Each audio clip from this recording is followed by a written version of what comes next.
व्यंकू महाराज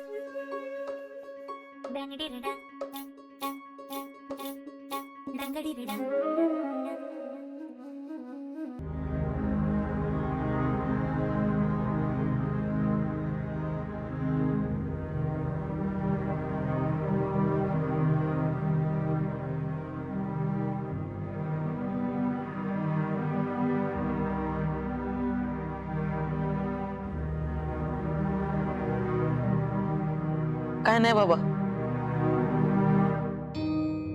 काय नाही.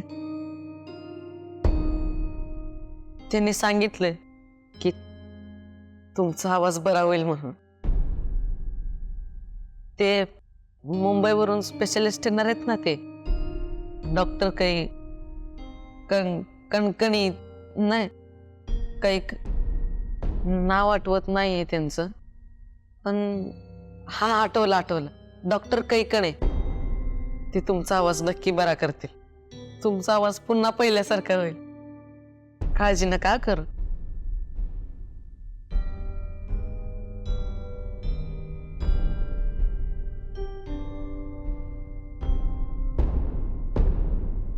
अहो बाबा, असं का म्हणताय तुम्ही? डॉक्टर आहेत की. अहो त्यांच्यावर जरा तरी विश्वास ठेवा. ते नक्की तुमचा आवाज बरा करतील. हो, नका करू असं. अहो मेडिकल सायन्स खूप पुढे गेलंय.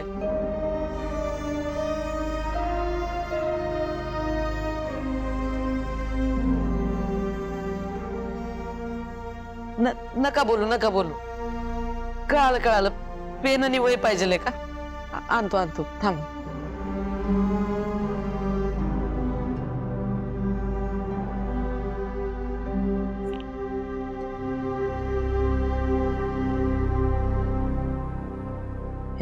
हो मी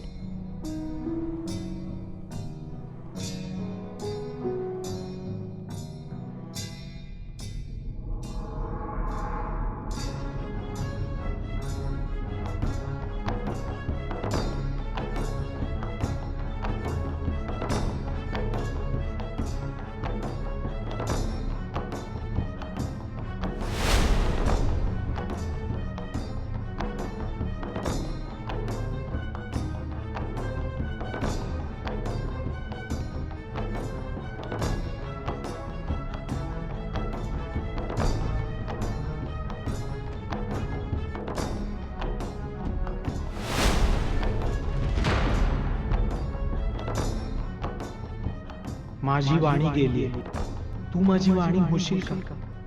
गोपाळ, तू कीर्तन शिकशील का?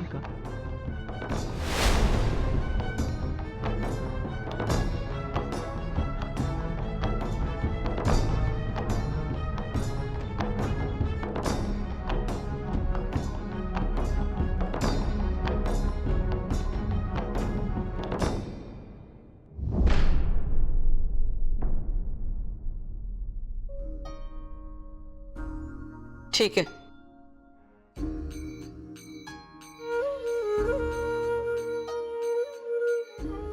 करेन मी.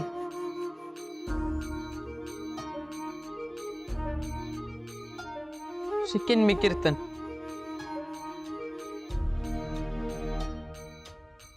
बस.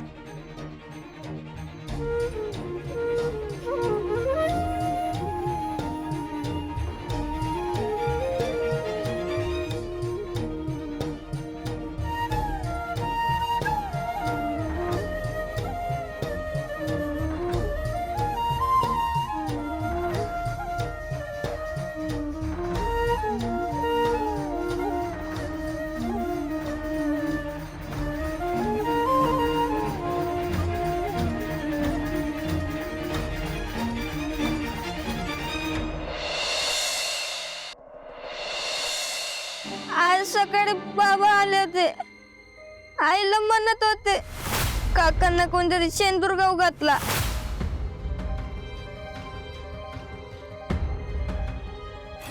शेंदूर गाव घातल्याने आवाज जातो.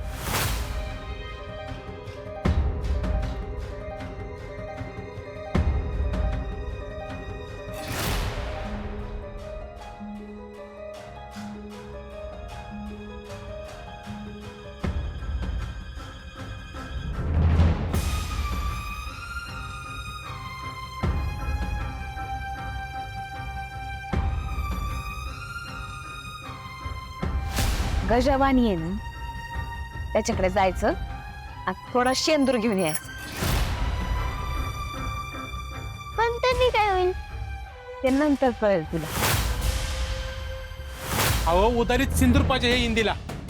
मोठ्या बाईंचं नाव सांगून खोटं बोलती. मी मान्यच करू शकत नाही. हिंदू आणि खोटा डाऊटच नाही, ती कधी खोटंच बोलत नाही. आता सिंदूर आणायला इतका उशीर, आणि तुला ज्या व्यंकट महाराजांचा पुळका आहे ना, त्यांची बोलतीच बंद झाली. गायब मी गेलीये ती.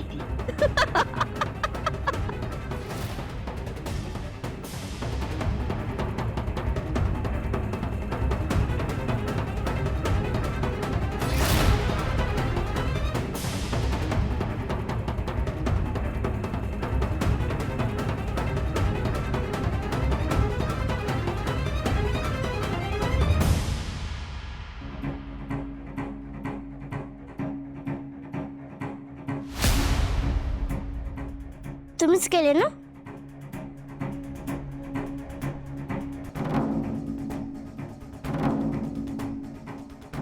भोकरासारखे डोळे मोठे करून काय पाहती ग? आ काय? ए नीलाज रे, तुला किती वेळा सांगितलंय वाड्यात पाऊल टाकायचं नाही म्हणून. तर जा जा जा म्हणती ना.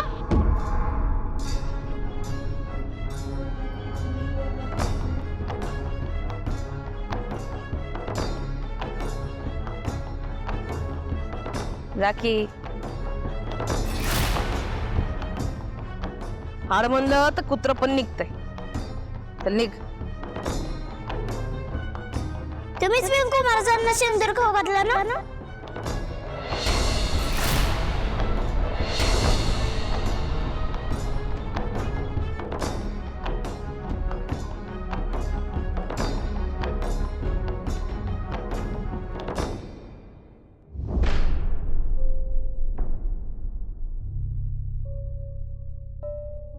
चाफा बोले ना, चाफा चाले ना. लय अक्कल आली ग तुला. इथभर आहेस पण खूप अक्कल आहे. इतर कुणाला नाही कळलं, तुला कळलं. अति तिथे माती. मी काहीच नाही केलं. हा, मी काही नाही केलं. खोटं. तुम्हीच मला शेंदूर आणायला सांगितलं होतं. मला माहितीये तुम्हीच व्यंकू महाराजांच्या खाण्यात शेंदूर मिसळलाय. तुम्हीच म्हणालात की मी त्यांचा आवाज बंद केलाय. म्हणालात की नाही? मीच बंद केलाय. वय वय मीच बंद केलाय. पण खूपच डेअरिंग बाज आहे तू. तुझ्या आई बाबांना लवकर भेटायला जायचंय का तुला? आ? माझं कोणीच काहीच बिघडवू शकत नाही, कारण मी मेने भीत नाही मी कुणाला. आणि तुझ्यासारख्या ईदभर पोरीला तर नाहीच नाही. ज्यादा बोलशील ना तुझाच गेम करीन. पिंटू राय बघते, हे लक्षात ठेवा.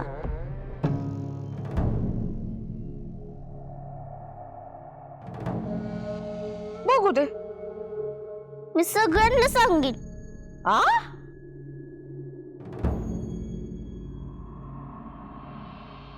काय सांगशील ग? कसं सांगशील? सांग बर. बॉम्ब मारून सांगणार का? असं सांगशील का? ओ ताई, ओ दादा, ओ काका, मोठ्या बाईंनी व्यंकट महाराजांना शेंदूर खायला घातलाय असं सांगशील? तुला काय वाटलं? मागल्या यायला गावातल्या लोकांनी तुझं ऐकून मला शिक्षा केली, तसं या वेळेला पण करतील असं वाटतंय तुला?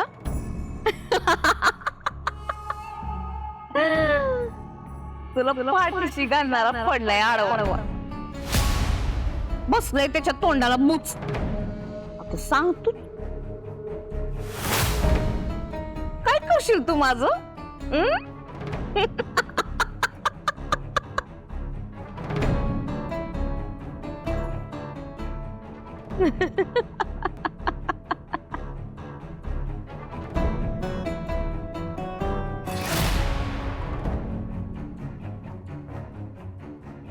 मी यादू आणि गोपाळला सगळं सांगेल.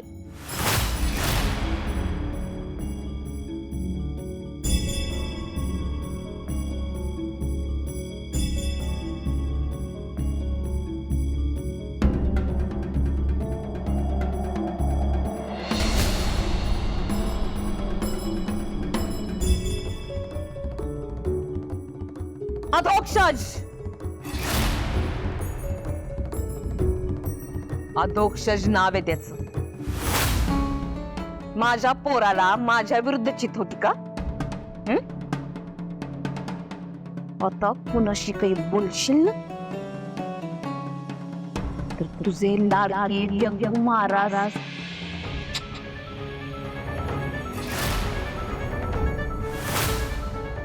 आतापर्यंत फक्त शेंदुरावर भागलाय, आवाजच गेलाय. पण तू जर काही बोलशील ना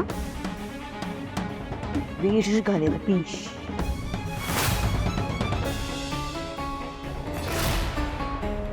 तवा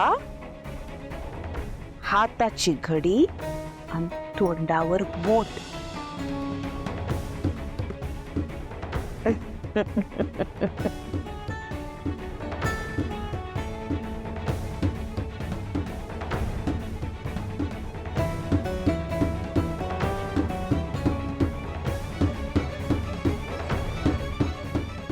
कोण आहे?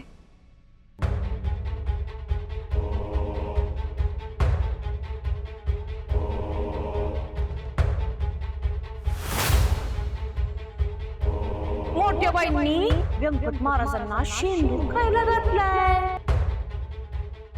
आतापर्यंत फक्त शेंदुरावर भागलाय. पण तू जर काही बोलशील ना विष घालेल विष.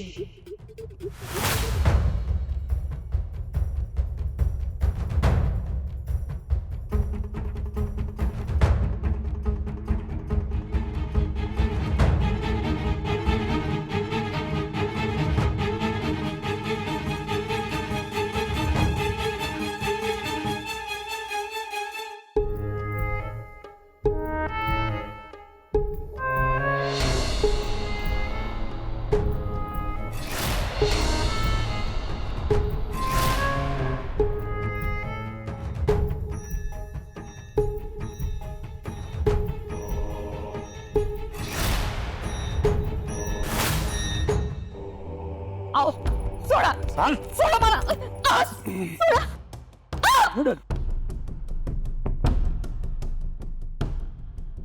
मूर्ख नालायक, तुझ्या जागी दुसरा कोणी असताना जित्ता जमिनीत गाडला असता त्याला. अगं एवढी कशी उलट्या काळजाची आहेस तू? हा अगं माझ्या सख्या भावाच्या जेवणामध्ये शेंदूर कालवते तू. तो तुझ्या जिंदगानीवर जीव फासोडून टाकेन. अगं थोरली वहिनी आई समान असते एवढं पण विसरलीस तू? मोतानं तो वैरिणी आज. आता जर बोललीस तर जीव अशा हसडून टाकेन.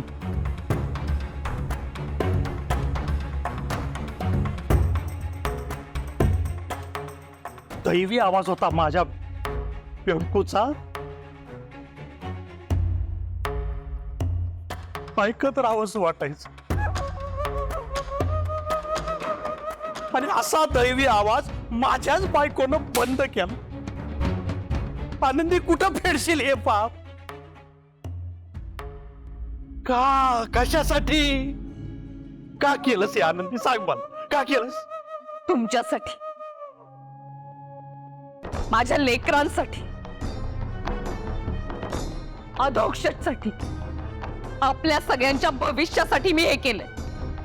जो मान अंताजी दिग्रसकरांचा होता, तो मान ज्या व्यंकट भाऊजींनी हिसकावून घेतला, त्यांचा आवाज बंद केलाय मी. गप्प बस. माझा मन त्या दुसरेपणावर आलेल्या शकुंतलाने हिसकावून घेतला, त्यासाठी बंद केला मी आवाज त्यांचा. तिच्या तर घाला डोक्यात. जो माझ्या मुलाची हक्काची गादी हिरवून घ्यायचा प्रयत्न करतोय ना, त्याचा आवाजच बंद केलाय मी माझ्या नवऱ्याचा झालेला अपमान सहन केला, पण माझ्या पोराचा अपमान मी सहन करणार नाही.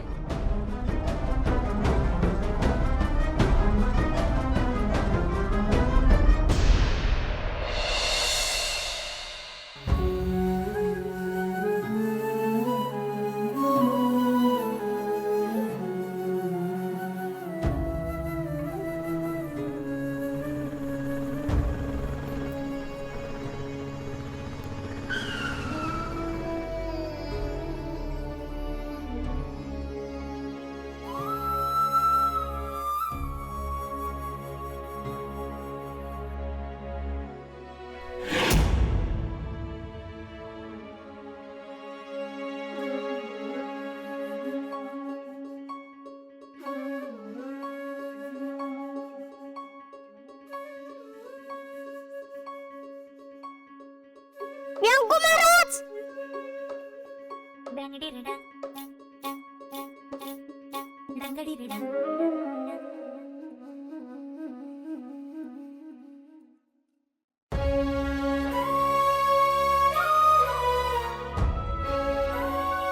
तुमच्या आजोबाने ज्या जागी मंदिर बांधलंय, तुमचं घर ज्या जागी उभं आहे, ती सगळी जागा सावता विष्णू वाडेकर नावाच्या माणसाच्या नावावर दिसते. इनहेरिटन्स लॉप्रमाणे ही सगळी जमीन इंद्रजनीच्या नावावर होईल.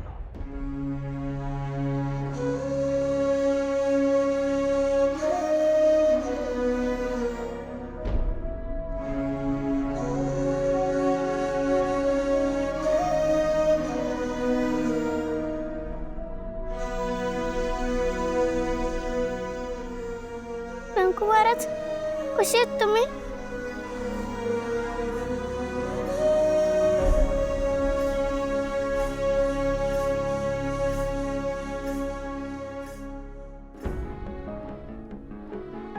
व्यंकू महाराज, आपला विठुराया कठोर का वागतो? आपण त्याला पाठीराखा म्हणायचं आणि तो असं.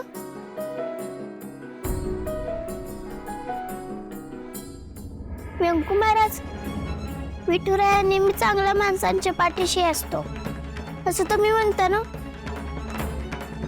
आणि तुम्ही तर चांगल्यांचे मेन आहे. मग विठुरायाने तुमच्या बरोबर असं का केलं? रॉंग वागलाय तो, कट्टीच्या लायकीचा झालाय.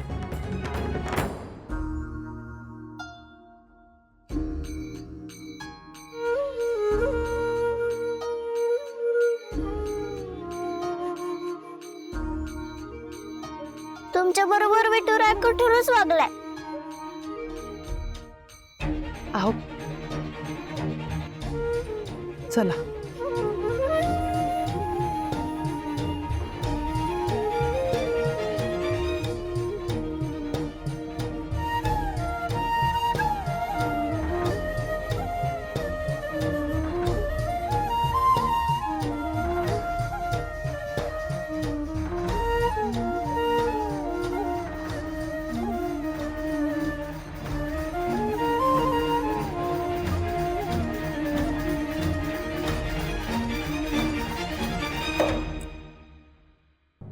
काही बोलती ही किलवर तोरणी. हुकमाची राणी आहे मी. जेव्हा आपला हक्क मिळत नसतो ना, तेव्हा मागावा लागतो. मागून मिळत नसतो तेव्हा हिसकावून घ्यायला लागतो. माझ्या पुतण्याचा वाढदिवस आहे, गोप्या करत तुम्ही त्याला गागल गिफ्ट केला आणि निघून गेलात. पण तुमच्या माघारी हित काय झालं विचारलं का तुम्ही? विचारलं? तुमच्या भावानं गादीचा वारस त्यांच्या पोराला जाहीर करून टाकलं. शक्य नाही. काही बोलती. सगळं शक्य आहे त्यांना. तुम्हाला गादीवरून बेदखल केले नाही. व्यंकट भाऊजी म्हणाले, गोपाळ या गादीचा वारसा पणजोबांकडून आजोबांकडं, आजोबांकडून वडिलांकडं आणि वडिलांकडून माझ्यापर्यंत आलाय. आणि आता हा वारसा तुला मिळणार. रामकृष्ण हरी. काही बोलती का तू? आज अजिबात विश्वास बसत नाही तुझ्या बोलण्यावर. मी काय पण बोलती का? हा. विचारा तुमच्या पोराला. नाहीतर असं करा, तुमच्या कशाला तुमच्या लाडक्या गोप्याला विचारा ना. विचारा. नाही म्हणजे असं जर व्यंकटनं केलं असेल हा, तर ते चुकीचं आहे. हा होय ना? हा. मग जा विचारताय त्यांना. विचारताय. विषय भरकटवू नको आनंदी. तू माझ्या भावाच्या खाण्यात शेंदूर कालवलास ना, त्याचं उत्तर दे आधी.